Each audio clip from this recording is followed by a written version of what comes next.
Welcome back to the Dear Katie podcast. This is Katie Koestner. I am the primary host of the Dear Katie podcast, and we are so delighted to have you take this journey with us on our weekly podcast episodes. I just want to remind everyone to do great self-care. Thriving is part of the purpose of this podcast, and we definitely want you to take a break at any time. Warm bath, fresh air, walk a dog, have a bite of chocolate, whatever you need to do good care for yourself. Just as a reintroduction, if you're not familiar with me, I am the woman who was on the cover of Time magazine at age 18 as the first in history to speak out nationally and publicly as the victim of date rape. And HBO made a film about me, and I went on to become the executive director of the Take Back the Night Foundation. We are the oldest, largest global movement on sexual violence in all forms for all people in the world. So we encourage you to visit our website for lots more information. So I'm going to turn it over to our host and our guests for today. Welcome, everyone, back to the Dear Katie podcast. This is Katie Koestner, and as all of our listeners know, please take excellent self-care throughout each episode. You can push pause, take a break, do some, deep breathing, whatever you need to feel safe and feel grounded in the moment, as our journeys are all different and different things can bring up different thoughts and memories and feelings at any time. Our amazing Gretchen Carlson, guest today, has done so many things, and I am certain that all of you will find her inspiring and hopefully give us all a little push that we all can do some of the courageous things that she has done in her life. I'm just going to share her brief bio, and then we will talk together. So Gretchen Carlson is a fierce and fearless, internationally recognized advocate for women's rights, whose bold actions against Fox News chairman Roger Ailes helped pave the way for a global Me Too movement. A former CBS News and Fox News journalist, author, TED Talk alum, and champion to workplace equality, Carlson was named one of Time magazine's 100 most influential people in the world. She is the co-founder of the nonprofit Lift Our Voices, which works to eliminate silencing mechanisms in the workplace, and was recently instrumental in passing 2 of the biggest labor laws in the last 100 years under a bipartisanship. I think everyone was in agreement for once, which hardly ever happens in DC. Gretchen is a graduate of Stanford University, and she is the mother of 2 young adult children. Welcome, Gretchen. So glad you are here. Thanks for having me, Katie. Great to be here. Yeah. So I think, obviously you have a Wikipedia page and people could read tons about your life story. But I always like thinking about those women we meet along this journey in the podcast. Sometimes I think what makes them really strong comes from various parts of their younger youth experiences. So did you grow up with siblings, and whereabouts were you in the country when you were a youth? Yeah, so I grew up in the middle part of the country, actually north middle Minnesota, and I grew up in a relatively small town of about 14,000 people just outside of Minneapolis. I had 3 siblings, and I was in the middle, and I always hated that moniker of second born never amounts to anything, because I think I've lived past that. But Definitely. I had a really wonderful, idyllic childhood. My grandfather was a minister at a Lutheran church in town. My dad owned a business, which my mom eventually ran. And I just happened to exceed at playing the violin, which really became a paramount part of my childhood and taught me a lot of the skills that I ended up needing to do what I did against Fox News 8 years ago now. Hard to believe. As far as building discipline and courage and, learning that hard work meant greater results, believing in myself, building self-esteem.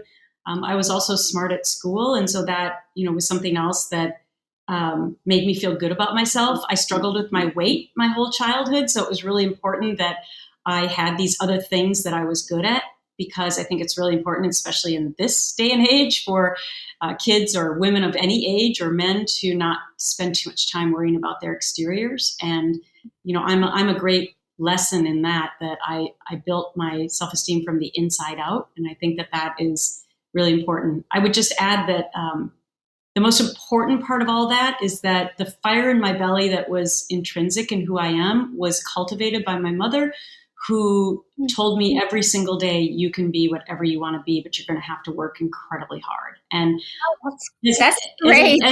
as an adult, I realized that tons of people are not told that. And it was really disheartening to me. And so I share that because if you've never heard it about your life, I hope that you will listen to it and realize that it can be true.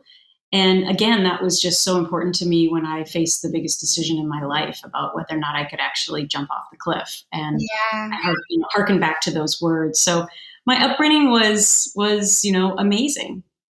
Yeah, I'm glad you shared all of that. And I also love the idea that the violin taught you how to be strong and courageous, and putting that hard work in can really, turn out the results that you were seeking. So you go off to Stanford, right? And what were you studying at Stanford? Yeah, well, so actually, I quit the violin at 17, which was very sad for my parents because it was something that I really excelled at. But I realized that I'd have to have tunnel vision for the rest of my life if I wanted to be the best that I could be. I couldn't really enjoy other things, and I really loved so many other things. And so I burned out essentially. And so I decided to really focus on my academics. And so I went to Stanford. Because I love so many things, I couldn't decide on a major right away. So I switched and switched and switched, which is emblematic of my life, I guess.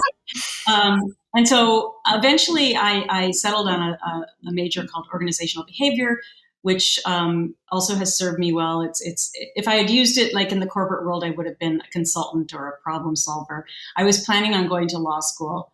And then my life went in a different direction because my mom was really trying to get me to go back to play my violin. And so she got a brochure in the mail about the Miss America competition. And it said that a candidate's, 50% of her points were based on talent, 30% were based on interview. And she called me up and said, I think you should try this, And I was like, what are you talking about? Like, I'm from Minnesota. It's not a pageant state. I grew up a tomboy. As I said, I struggled with my weight. And Minnesota just doesn't produce a lot of pageant winners, or didn't back then. And I played the violin, which had never won.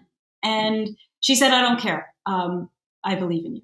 And so, not to get into the whole, preparation for all of that, but it really took a major detour in my life when that transpired, and it really was what put me into my career of television, because during that year of being Miss America, you're forced to act a lot older than you actually are at 22, and you're giving speeches on a daily basis. You're doing TV interviews every single day, and so you really learn your chops about how to communicate with people. And so it made me rekindle a childhood interest that I had in television. And so I knew that my LSAT scores for law school were good for 5 years. So I decided to just go for it in television without really any experience at all in the beginning. And knew that if it didn't work out, I could go back to law school. And so really, again, my life has worked in all these really mysterious ways. And I hope that I'm an inspiration to people who struggle with like, oh my gosh, I don't know what to do with my life anymore. I've reinvented myself so many different times, not to mention that, after a 35-year career in television, then I decided to jump off the cliff and sue my boss, Roger Ailes at Fox News, for sexual harassment, not something you aspire to put on your resume. And then I had to reinvent myself again, not only for that, but all the work that I've been doing since that you talked about in my introduction. So my life has set me in all these different paths, but the commonality is incredible perseverance, hard work, and never, ever giving up. Mm-hmm. That is, you can hear that loud and clear in your words, Gretchen.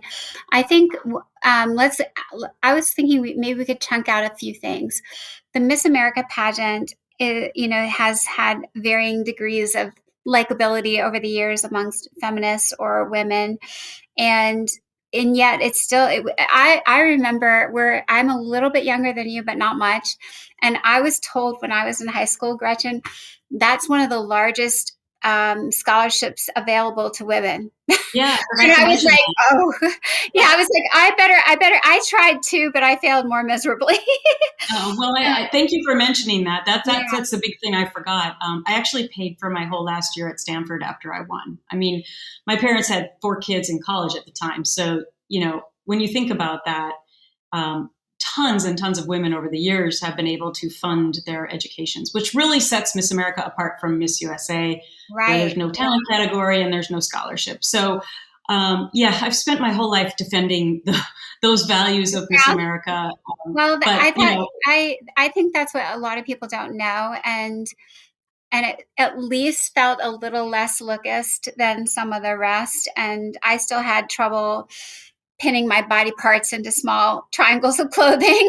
I think I could not get that walk down either. But I just thought it's so interesting that that helped create a new pathway for you. And in as of recently, some of the other pageants have come under really direct fire for the mental health aspects and women too. But so you are afforded so many interviews. You must have. Do you feel like that's where you started getting your interview chops? You were getting asked the questions, but you had to make all the great reactions and responses.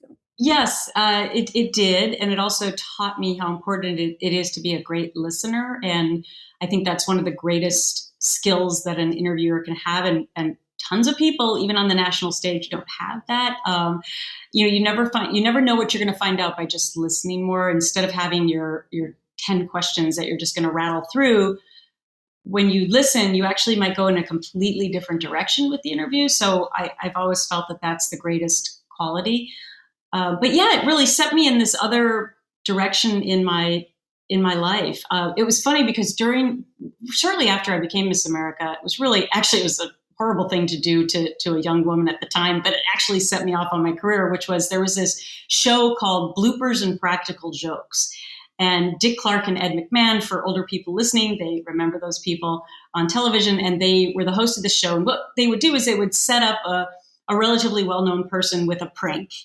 And the person doing the prank, involved in the prank, would not know that they were involved in a prank until about 15 minutes later. And, it was usually an embarrassing type of situation. So for me, they put me on stage and said that I was going to be introducing this new satellite system that was called Miss America to a room of 5,000 engineers via satellite in Washington, D.C. Oh, And me no. being me, I was like, wait, when I was getting my makeup done, I was like, wait a minute. I don't do anything unless I'm prepared. I don't know enough about this to go up on stage. And they said, don't worry, you don't have to say anything. I'm like, yeah, but what if I get asked a question? Like I really need. And so there were two hosts who were supposed to be handling everything. And of course, right before we went live, they said to one of them, oh, your microphone's not working. And they had to leave the stage. And then the next one, they said, oh, you got an emergency phone call. So now I'm on the stage by myself. And they say to me, oh my gosh, we're coming to you live in 5, 4, 3, 2. And then they said, just start talking. And I was Oh like, no. about what? And so it was the longest 14 minutes of my life. And they had cue cards with like all these scientific 14-letter words. And then they dropped them on the floor and they were upside down. And I just sort of did this opening speech about being Miss America, which I think I had been for about a week. Oh no. And then they said, well, you should just keep talking about the satellite system. And I'm thinking to myself, I don't know anything about the satellite system. So after that, after the hell of 14 minutes, they come back out and then they say, oh, you've just been on Bloopers and Practical Jokes. Okay. So I tell that story because it actually launched my television career unknowingly, but I thought I was going to be fired as Miss America because I was so mortified and so embarrassed. And even when that episode aired 6 months later, I remember I was in a hotel room and I had the covers over my eyes watching it because I was like, oh my gosh, how stupid am I going to look? And in reality, again, unexpecteds, you never know when they're going to face you in your life and what you should do about them. So in reality, I got several calls from television agents after that saying, have you thought about doing TV? And I was like, no, not really. And they were like, if you can do that, you can do TV. That's And amazing. so, it really, like, again, this really horrible experience at the time turned into something good and amazingly, set me off on my career in television. I like the idea, Gretchen, that you're putting forth, which is try everything and don't be afraid and don't overthink it. Just go for it. And I you could almost see you doing the self-talk in your head going into the situation, like, this is going to be hard, this is going to be crazy, I'm not prepared. And then you learn and grow, I think, in those moments where we just allow ourselves to be okay with whatever happens. And we've talked a little bit about that as part of the healing strategy on the podcast, is you never know what's going to work for you, and you never know what's not going to work. But why not try as much as you can to, figure it out, and don't get stuck in a lane. Yeah. So now you're going to TV, and I think it's so important to think about where we were when you started this career, because there were so few women on television as newscasters. People don't remember that. Now I feel lucky we're seeing so many faces and ages of, it's gotten better. I'm speaking from the outside of the fishbowl, Yeah. but I can't even imagine some of the things that you must have experienced along the way, and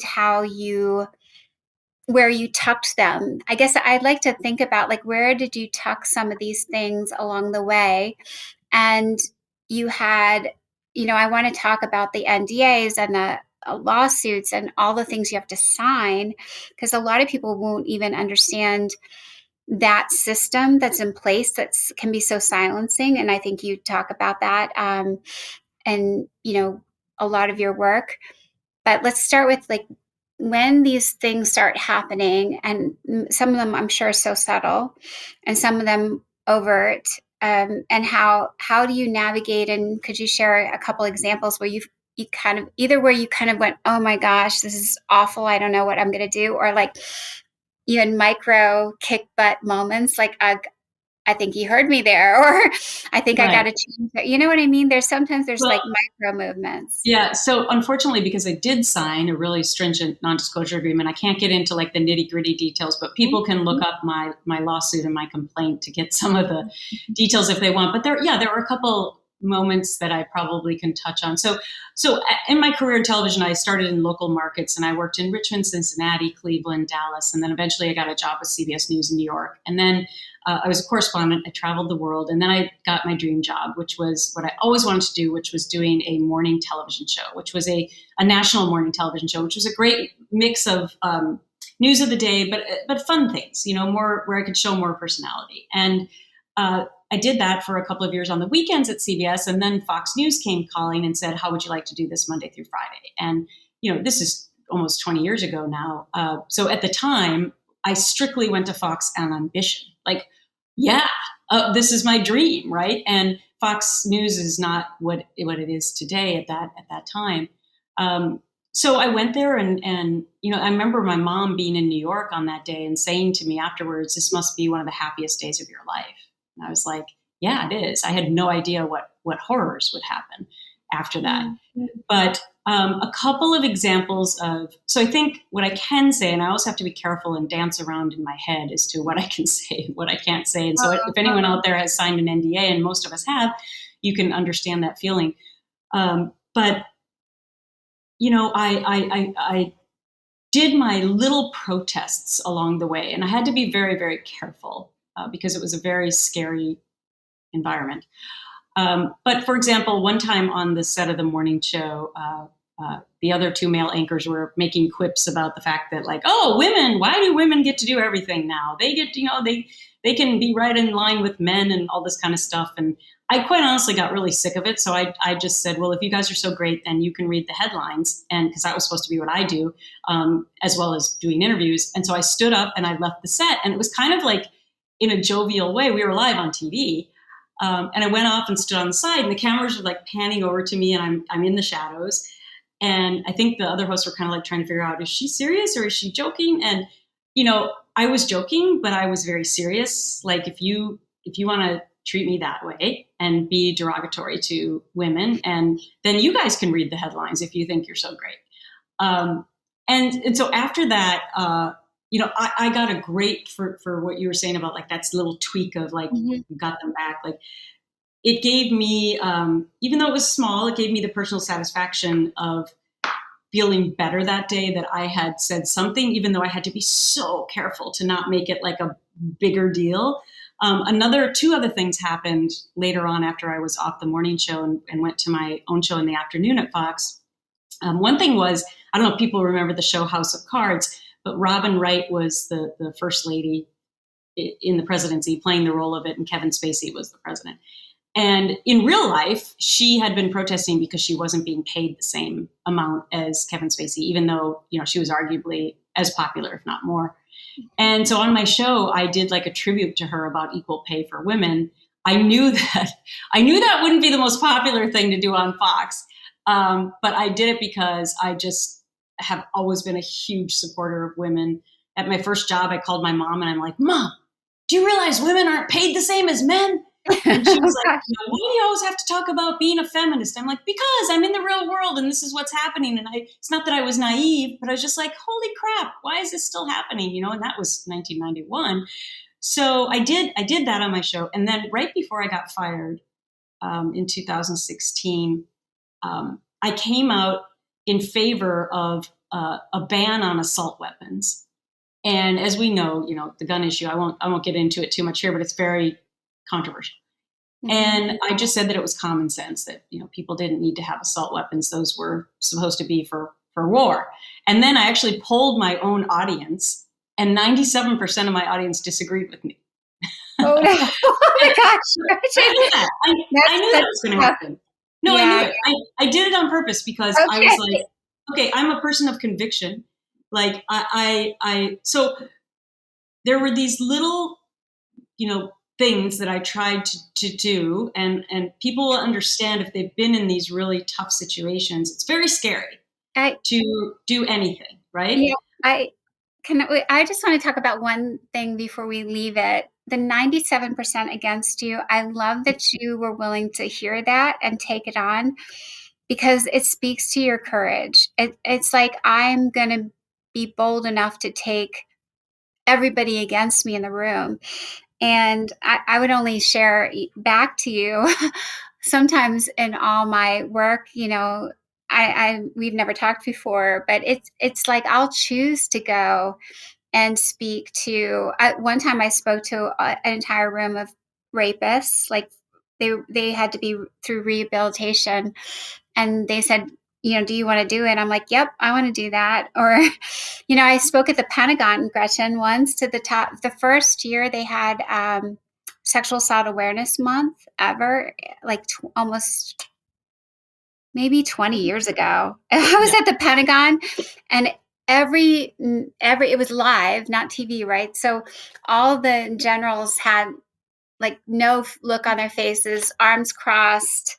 It was like 97% of them were against like having to be there. I was such an inconvenience. And so I like the idea that you also found ways to inconvenience when you had that power. Like you're asking people to rethink and be challenged. Well, and that was really bold. No, well, I appreciate that. But the final end of that part of the story, which is really fascinating, is that, so I got fired 3 weeks later and filed my lawsuit shortly thereafter. But people in the public, some people thought that the reason I was fired was because I had done that. Because I had done that gun thing. Because it was so brave at Fox to be against what they were saying. And it had, quite honestly, it had nothing to do with me being fired. I mean, everyone I'll leave it up to your, because I can't say, but I'll leave it up to your listeners to understand why I got fired. Right. So there were certain things I didn't do. But that was interesting that in making that bold move, they were my way. I did them so I wouldn't go insane, but also to just sort of push the envelope a little bit to a level that I thought was safe. Like, for example, if you go back and look at my social media from right before I got fired and right before I filed my lawsuit, it's very indicative of, I just posted a lot of quotes about how you empower yourself and lift yourself up and how you go through dark times, but things will be better. And people probably didn't read anything into it at the time. Here I was doing a national television show. Everyone thought I was happy.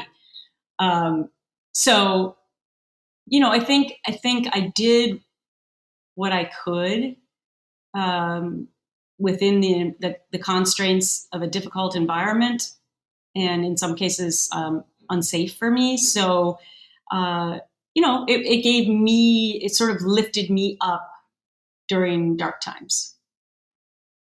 Hmm. Yeah, I hear that. So let's spend some time helping our listeners understand some of the legal things you were doing. Like we've used the word NDA. In your words, how would you describe what that is and its purpose for the employer and its effect on the employee?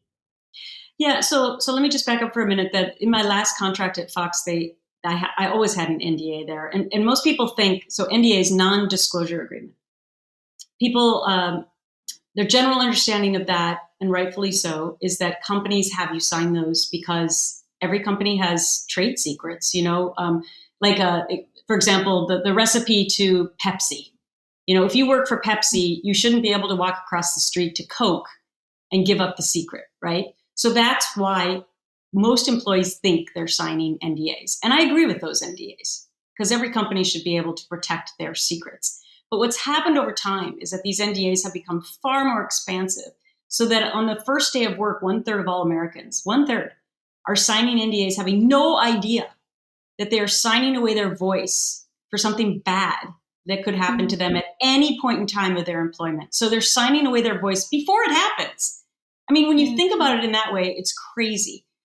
So I knew I had an NDA, but I did not understand the vast scope of it as I just described. And most Americans have no idea. The other thing that Fox put into my contract, the last contract, was something called a forced arbitration clause. And people listening are going to be like, what? The thing is, there's just been this magic show that's been done, not in a good one, a horrifying one against the American public, because they don't understand what this is, and it's become boilerplate language in contracts in America over the last 40 years. So forced arbitration clause is an NDA. So what is forced arbitration? Forced arbitration means that if you go to HR with any kind of a complaint or a dispute, you cannot go to a jury of your peers to the court system. On your first day of work, when you sign that forced arbitration clause, that means you're going to a secret process called forced arbitration to figure out what happened to you. Now, why is that a bad idea? The deck is stacked against you from the beginning because the company has a lot of these complaints, right? So they tend to use the same arbitrators and the company picks them. So these people come back for repeat business. So they've usually found in favor of the company, and they know that if they find in favor of the company, they can come back at about $1,000 an hour. And most of these people are retired judges and lawyers. And so they're not a jury of your peers because let's face it, they're a bunch of old white guys. Nothing against old white guys. My dad is still living with me and I love him dearly, but that's not to be adjudicating claims of a 25-year-old African-American coming and saying that she's been racially discriminated against. The other problem is that you don't get the same amount of witnesses and that sort of thing in the arbitration process. And the biggest culprit is that there are no appeals and it's secret. So now you go to complain to HR, you think you've done the right thing. They look at your contract, they know it already, but they know you have an arbitration clause and they go, phew, no one will ever know about this because she's going over here to this secret chamber.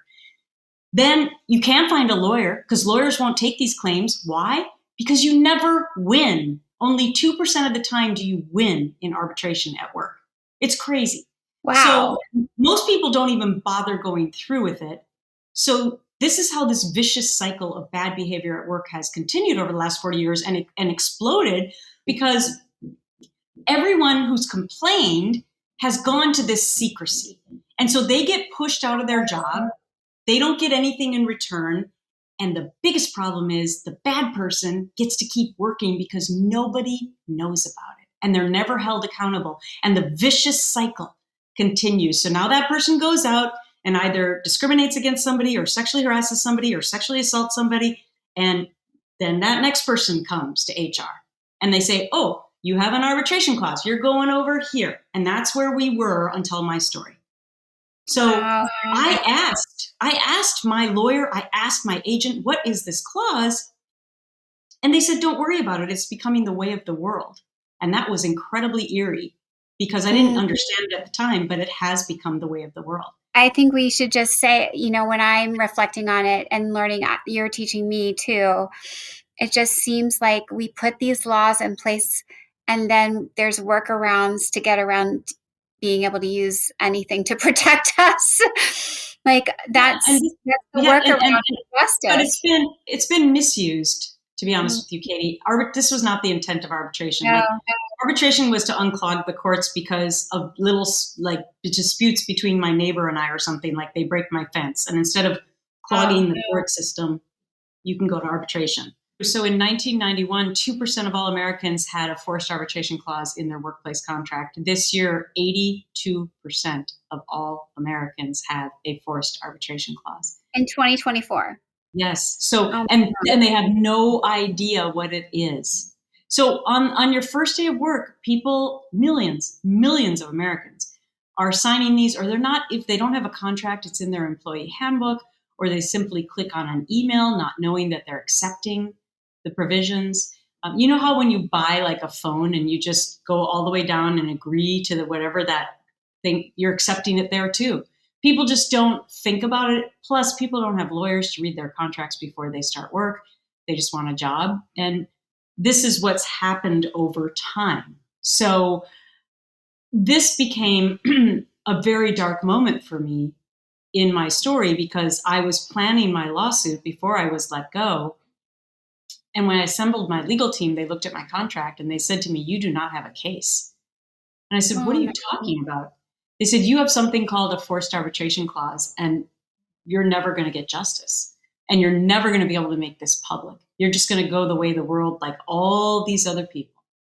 So they strategically figured out a strategy, and not to get too much into the weeds, but they ended up suing my alleged predator, Roger Ailes, who was the chairman and CEO of Fox News. They sued him personally instead of Fox News to try to get out of my arbitration clause. And that's the only way that my case became public, and arguably that we're in this latest iteration of the movement. So, I was able to make my case public. And as a result, so many people started reaching out to me. And I realized not only was harassment in the workplace an epidemic, but so too was the silencing of people at work.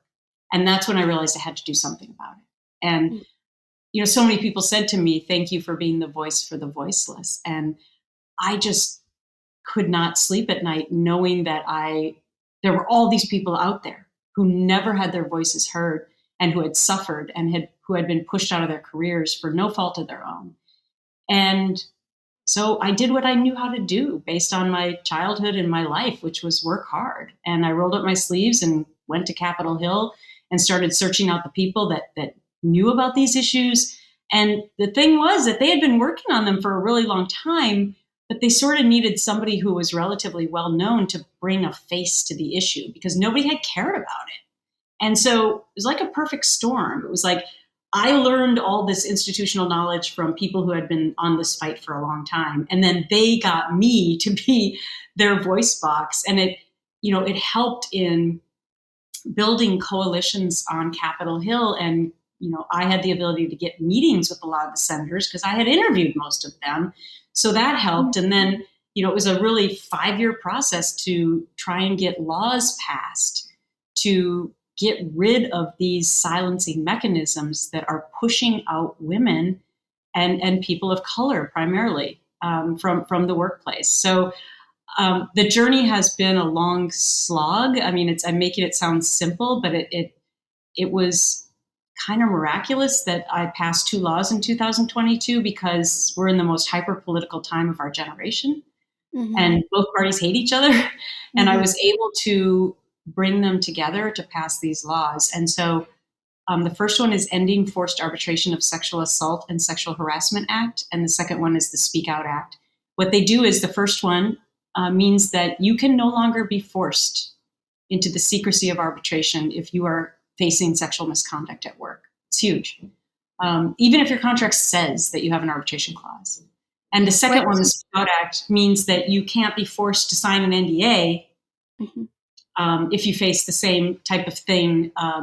It's a little more complicated. It's NDAs that you signed on the first day of work. But in general, we are saying, or they're saying, that you can no longer be forced to sign an NDA if you want to come forward to talk about sexual misconduct. So Gretchen, in terms of the sexual assault, and is it defined? Does it include sexual assault, sexual harassment, gender discrimination, or just no? So originally the bill included gender discrimination, which is a different category from sexual misconduct. And unfortunately, we to get this across the finish line and to get both parties to agree on something, we had to take it even a smaller step at a time. So this bill encompasses all of sexual misconduct, including gig workers, contract workers, immigrants. I mean, it's very wide ranging, especially after COVID with so many remote workers who aren't necessarily full time. I mean, it protects interns, part-time employees, volunteers. So it's very wide ranging. But we're working on trying to include other protected classes. And at my nonprofit, Lift Our Voices, that is our goal, to make sure that all protected classes, from race, gender discrimination, LGBTQ+, et cetera, disability, age, that you are not forced into secrecy. And our strategy was to do it one piece at a time to try and build on the momentum, which is exactly what we've been able to do. That's amazing. So one more clarifying question. Yep. In order to say that I'm a victim of sexual assault in my workplace, to have this law help me, what do I have to prove? Can I just say, I believe I am? Do I have to make a formal report? What if someone says you're a liar? Like how do I make sure I can use the law? Yeah, well, this doesn't have anything to do with proving your case. You just have to say, I believe I am. No. So you'll still be guided and enforced by your state laws based on what kind of burden of proof you have to bring forward for any kind of sexual misconduct case. What this means is, if you've signed a contract or it's in your handbook that you have an arbitration clause at work, you don't have to abide by that anymore. You can say, no, I don't want to go to arbitration because I won't win. You can say, instead, I want to be able to bring a lawsuit, right? To be able to come forward publicly and say, this is what happened to me, and to have a jury of my peers determine whether or not I should receive justice and what that should be. That's the difference. So instead of your story and your complaint being thrown into the trash and into secrecy in arbitration, you have the ability to have a voice. It's huge. And I can tell you already, this law, it's just 2 years old or so now. The ramifications have already been massive, because I can't tell you how many women I've heard from now who, well, first they say thank you, obviously, but their cases they actually have life now, because they're not being put into the secrecy of arbitration. So we're already seeing the great impacts of this. And like I said, we plan to go back to do more. And all of this is on the Lift Our Voices website. So if our listeners want to go and read more, it's all there. And is there like an intake form where people who have questions, is there an FAQ section?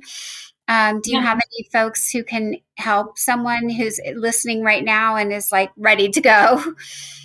So we do have a resources page. We have state by state what the NDA laws are. We have more information on our federal laws that I've just talked about. And yes, we have an info box at Lift Our Voices. We are very small staffed, so we try to filter you to other people that if we can't answer the questions, but we are not a resource for we're not a resource for people facing sexual misconduct as far as what should I do.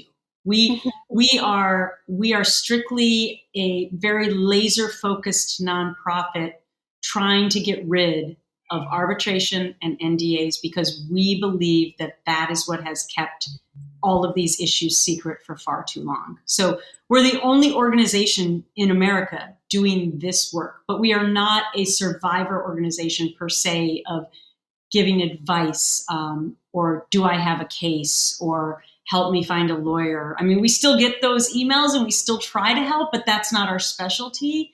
Our specialty is if you have questions about an arbitration clause or an NDA, that's really what we specialize in. And then going out to educate the public on these issues, because that's how we really can get change going if people start asking questions. Before you sign a contract, make it normal to say, do I have a forced arbitration clause? Nobody's asking that right now because people have no clue what that is. So our goal is to pass laws to make change, educate people on these issues. And that's the way that we start to make change in our culture. For sure, Gretchen. And I'm thinking it's a perfect, the Take Back the Night website, we run the National Legal Support Hotline. So we should make sure it's on your website and put your information on ours to make sure both. And do you have any petitions, or how can our listeners help support some of the new laws you're trying to add in and get passed? Thank you. Well, yeah, thank you. Thank you for that. So first of all, we are, as I said, the only nonprofit doing this work. And so, as you know, like only 3% of all global dollars go to women's organizations, which is a crying shame. So we are a nonprofit. We are constantly trying to fundraise to make this change. But as far as petitions, yes, from time to time, we have them right at the top of our website where you can sign on. Please go to liftourvoices.org to sign up for our newsletter. And that way you can find out all of the work that we're doing and the different campaigns if you want to help us out in different states where we're trying to get laws changed.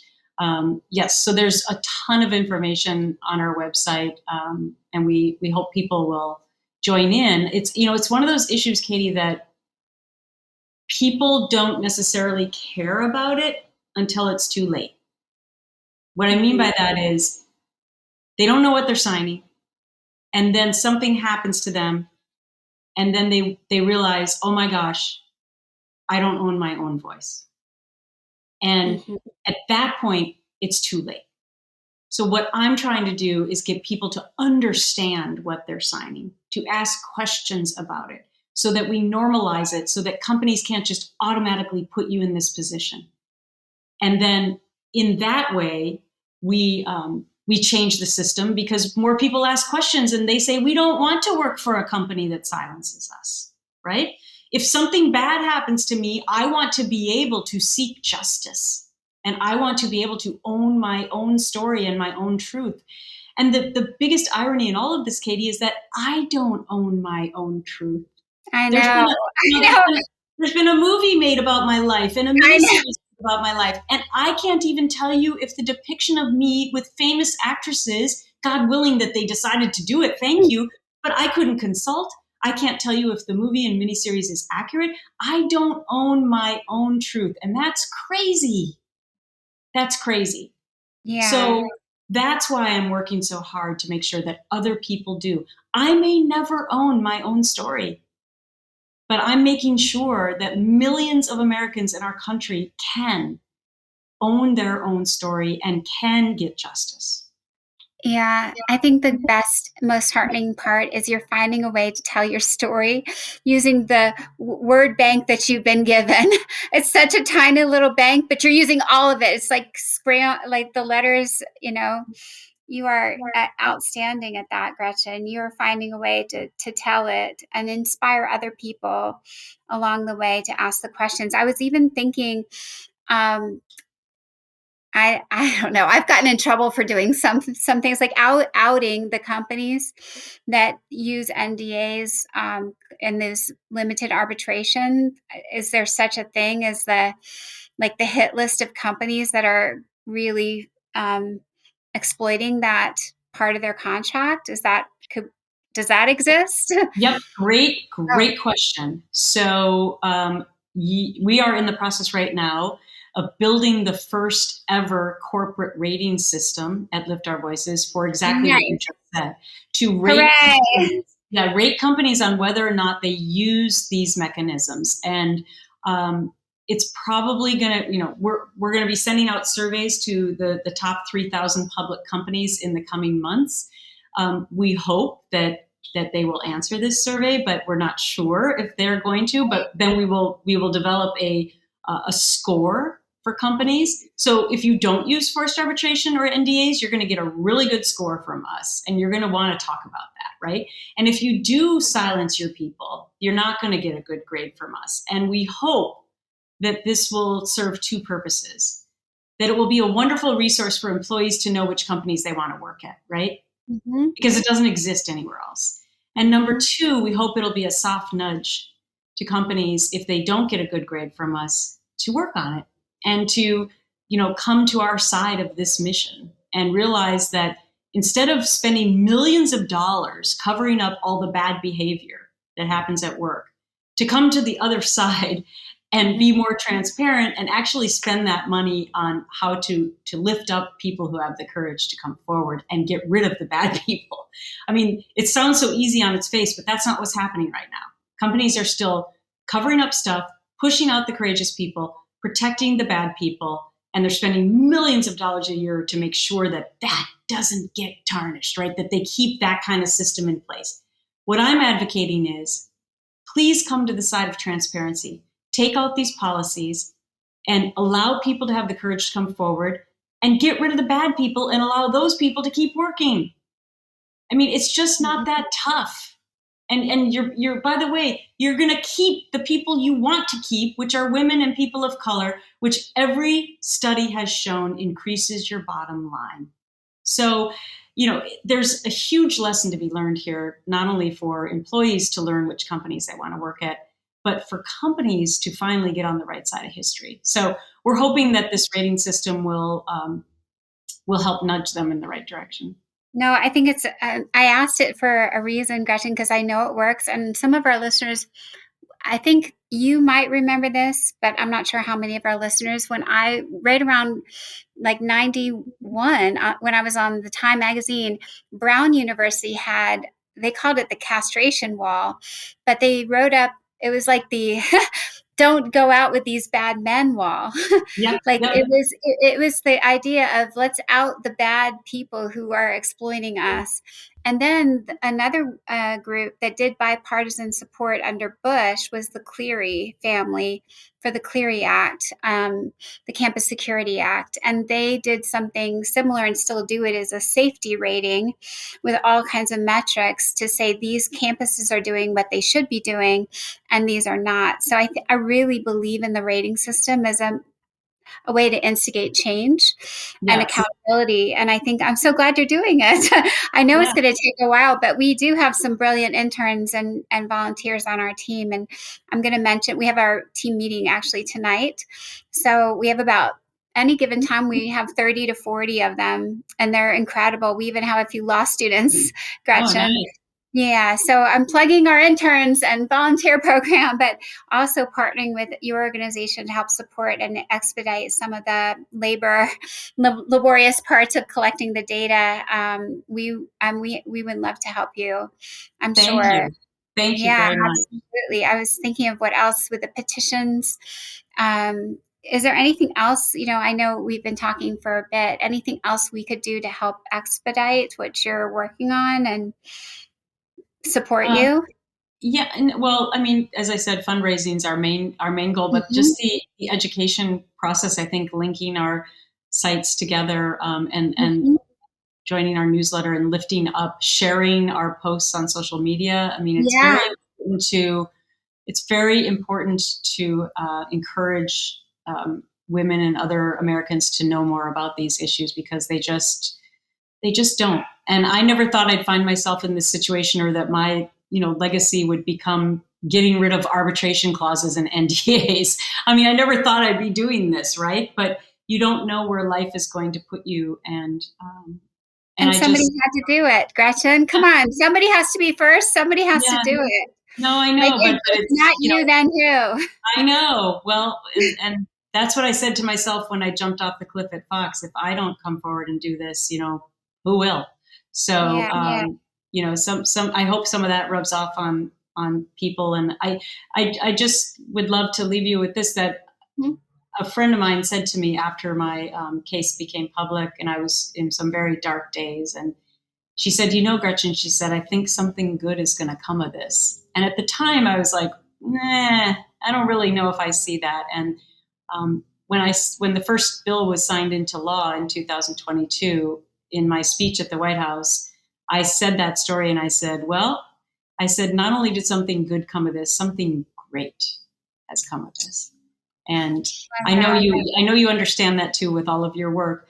And it's, that's why I get up every morning with an optimistic mind, that I know that the work I'm doing is helping millions of people I will never meet.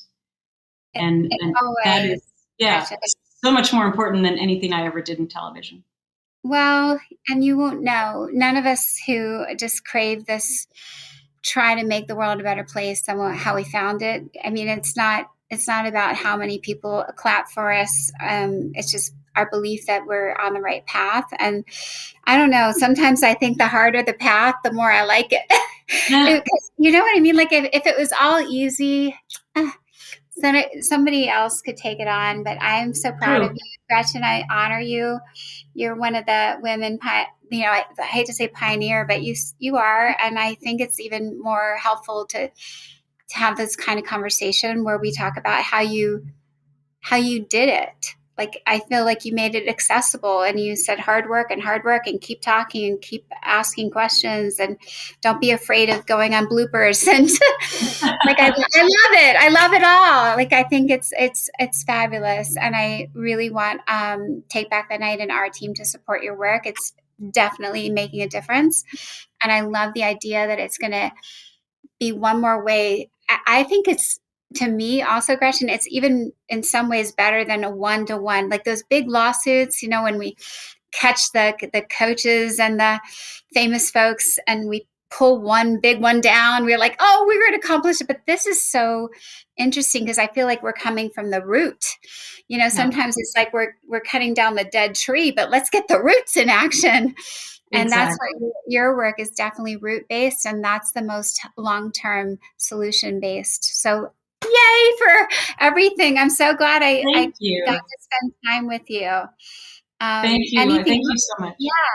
Anything else you want to share or encourage our survivors and listeners with? Any more Gretchenisms? I'll just leave you with my favorite quote. Happens to be anonymous, and somebody gave it to me right after my story, and it still is true today, which is, one woman can make a difference, but together we rock the world. And that's how I try to live my life every day. And so, we all need to be in this together to make it as best as possible. And it makes us so much more stronger. And so, hopefully by the more I talk about this, the more people have an understanding about it and know that protecting their voice is just essential. I appreciate every word, and I hope our listeners will listen to this one a few more times and go back and learn more about Lift Our Voices and Gretchen's work there. It sounds invigorating and a little bit of a steep mountain, but I think we're going to get to the top at some point. So thank you, Gretchen, for joining us. Thank you. Yep, for our listeners, particularly, go be inspired today, hopefully, after today's conversation. If you need to do a handstand, run a mile, eat some chocolate, whatever suits your fancy. But I think that a little bit of celebration is in order to appreciate Gretchen's strength and courage along the way, and our own, just for one more step along the path. So together we heal, and together we are stronger, as Gretchen said. Take care. Thank you again, everybody, for joining another episode of the Dear Katie podcast. I hope very much you found today's episode helpful, empowering, and a way to take another step in that long journey toward healing and supporting those we care about, learning about sexual violence prevention, and also survivor support. For those of you who don't know, again, the Take Back the Night website has tons of great resources, books, self-care options, cool merch. If you're feeling like you need a wearable, we have great t-shirts. Of course, we would love it if you follow along on our free newsletter with news and events going on around the country and even around the globe. And finally, don't forget to like us and follow us on Facebook and Instagram. You'll find our entire community popping up here and there, and recaps of our podcast episodes as well. So together we shatter the silence, and together we end the violence. Take care.